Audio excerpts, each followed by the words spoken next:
बिस्मिल्लाहिर्रहमानिर्रहीम, अस्सलाम वालेकुम। मैं हूं मुबशर शहज़ाद और आप देख रहे हैं मुबशर शहज़ाद यूट्यूब चैनल।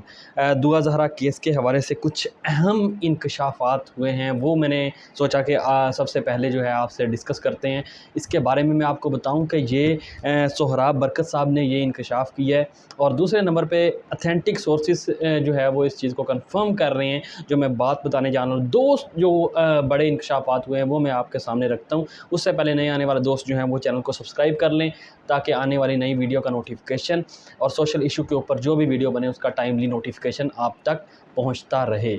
आपको पता है कि दुआ ज़हरा का ये मामला है और इसके अंदर अब जो है एक बड़ा इंकशाफ हुआ है, वो ये है कि दुआ ज़हरा को एडिक्ट किया गया है, मंशियात दी गई हैं उसको और उसका जो माइंड है उसको मऊफ़ करने के बाद उससे जो है इंटरव्यू करवाए गए। बहुत बड़ा ये इंकशाफ है।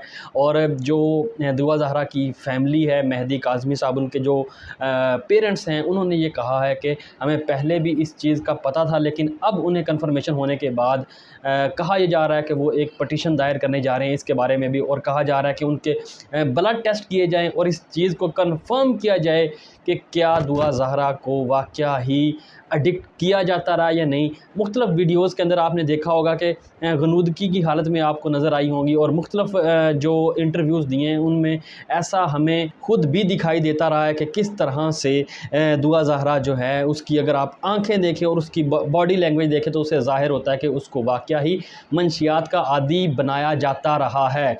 और मैं आपको बताऊं कि मैंने थोड़ी सी इसके ऊपर रिसर्च भी की है और वाकई इस तरह की जो चीज़ें, इस तरह के जो नशे जो हैं वो इस वक्त मौजूद हैं कि आप जो है माइंड जो है किसी भी इंसान का मौफ करने के बाद उससे कुछ भी कहलवा सकते हैं। इस तरह के जो ड्रग्स हैं वो मौजूद हैं। ये इस चीज़ की मैंने थोड़ी सी रिसर्च की है, जैसे मैंने आपको बताया। और मैं आपको बताऊं कि मैंने डॉक्टर साहब से मेरे जानने वाले, मैंने उनसे रब्ता किया है और उन्होंने भी इस चीज़ को कंफर्म किया है कि वाकई इस तरह की जो ड्रग्स मौजूद होती हैं जो इंसान का माइंड जो है वो मऊफ़ कर देती हैं और आप उससे कुछ भी कहलवा सकते हैं। मैंने आपको कहा कि उसके जहन के अंदर जहन साजी इस तरह से की गई, उसका माइंड इस तरह से जो है सेट किया गया कि वो अपने पेरेंट्स के ख़िलाफ़, अपने जितने भी रिलेटिव उनके ख़िलाफ़ बात करे और एक जो है इसको लव मैरिज केस बनाने की कोशिश की गई है। तो एक तो ये इंकशाफ मैंने आपको बताया। दूसरी बात जो सामने ये आ रही है कि जब इनको यहाँ से लेके जाया गया है, कराची से जब लेके जाया गया है, तो प्रॉपर जो चैटिंग सामने आई है वो भी ये ज़ाहिर कर रही है कि ये चैटिंग जो दुआ ज़हरा से हुई है वो भी ज़हीर नहीं करता रहा, बल्कि इसका जो गैंग था वो इसमें मुलव्वस था। जी हाँ, ये भी सामने चीज़ अब आ रही है कि इस ज़हीर ने लड़की से कोई चैटिंग नहीं की, बल्कि उसी गैंग ने जिसने इसको पकड़ा है उसने चैट किया है पबजी के ऊपर। ये बड़ी चीज़ सामने आ रही है और ये मैं आपको बावसूख ज़राए के ज़रिए आपको ये ख़बर दे रहा हूँ कि ये भी कंफर्म हुआ है कि उसकी अपनी चैट नहीं थी। सोहराब बरकत साहब भी इस चीज़ को कंफर्म कर चुके हैं और इसके ऊपर भी मज़ीद जो है वो काम जारी है। जैसे ही इंफॉर्मेशन मज़ीद इसके ऊपर आएगी वो भी आपको बताएंगे, लेकिन ये चीज़ कंफर्म होती हुई नज़र आ रही है कि वो जो गैंग था उसने इस लड़की के साथ चैट की और इसको बाहर आने का कहा, किस तरह से वो बाहर आती है। और जो ये लेटर की बात कर रही है कि मैंने कोई अपने घर लेटर छोड़ा, उसकी थोड़ी सी मैं आपको तस्दीक इस तरह से कर देता हूँ कि अगर जब लड़की ने कहा कि मैंने अपने घर कोई लेटर छोड़ा है अपने वालिदैन के लिए, पेरेंट्स के लिए, ये भी कहने के ऊपर अब कहा जा रहा है कि उस गैंग ने कहा कि इस तरह से आपने मेंशन करना है कि आपने घर में लेटर छोड़ा है।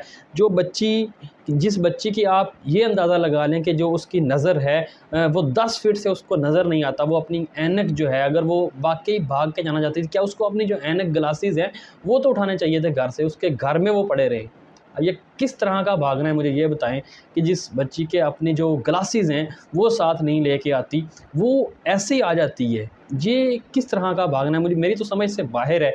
ये एक पूरी कार्रवाई डाली गई, उस बच्ची को कहा गया कि आप बाहर आएँ, उसके बाद ये सारी जो है गैंग जो है वो इसके ऊपर मुसल्लत हुआ। और अब एक और जो इंकशाफ सामने आया वो ये है कि लड़की की जो है दुआ ज़हरा की बरहना जो वीडियोज़ बनाई गई हैं और वो भी उसका भी उस चीज़ लड़की को डर था, दुआ ज़हरा को डर था कि कहीं ये वायरल ना हो जाएं पिक्चर्स। इस वजह से भी उन्होंने इस चीज़ को भी देखते हुए अब बयानात दिलवाए हैं, उनके पेरेंट्स के खिलाफ बयानात दिलवाए हैं। और जैसे जैसे वक्त गुज़रता जा रहा है मज़ीद इंकशाफात जो है वो अब हमें नज़र आ रहे हैं और देखा जा रहा है कि किस तरह से एक मुनज़्ज़म गैंग जो था उसने किस तरह से इस लड़की का जो है माइंड सेट किया। ये जो माफिया है, ये जो गैंग है, इसने किस तरह से उस लड़की को किडनैप किया और वहाँ से डिफरेंट रास्ते जो कि अब देखने में आ रहे हैं, जैसे जैसे लोकेशन फाइंड कर रहे हैं ज़हीर की और शब्बीर की, किस तरह से कराची के मुख्तलिफ जो एरियाज़ हैं जो एक आम आदमी तो जानता भी नहीं है, मेरे जैसा आदमी, एक नया आदमी वहाँ पे जाता है उसको तो पता भी नहीं है उन रास्तों का, वहाँ से उसको लाया गया है, गाँव से, देहात से होते हुए। जैसे कि दुआ ज़हरा ने अपने इंटरव्यू में ख़ुद कहा कि हम बड़े मुश्किल से यहाँ पे आए हैं, तो ज़ाहिर सी बात है इसके अंदर डिफरेंट जो वेज़ हैं वो यूज़ किए गए हैं ताकि जो सीसीटीवी कैमराज़ हैं उनके अंदर जो है इनकी पिक्चर्स ना आ जाए। ये एक बड़ा मुनज़्ज़म गैंग है और अपने ये तरीके से काम करता रहा है। और इसके साथ साथ मैं आपको बताऊं कि जो आज बड़ी कार्रवाई होनी थी कि अदालत में पेश किया जाना था दुआ ज़हरा को, वो भी बारिश की वजह से, कराची के अंदर आपको पता है कि बारिशें बहुत ज़्यादा हो रही हैं, उसकी वजह से आज पेश नहीं किया गया। तो ये वो सारे डिटेल थी, ये वो सारे मामलात थे जो मैंने आपके साथ शेयर किए हैं। जैसे ही कोई नई इन्फॉर्मेशन आती वो भी आपके साथ शेयर करेंगे। अब तक के लिए इतना ही। अपने दोस्तों का ख्याल रखिएगा। चैनल को सब्सक्राइब कर ले ताकि आने वाले नए इशू के ऊपर जो भी वीडियो बने उसका टाइमली नोटिफिकेशन आप तक पहुंच सके। मुझे इजाज़त दीजिए। अल्लाह हाफ़िज़।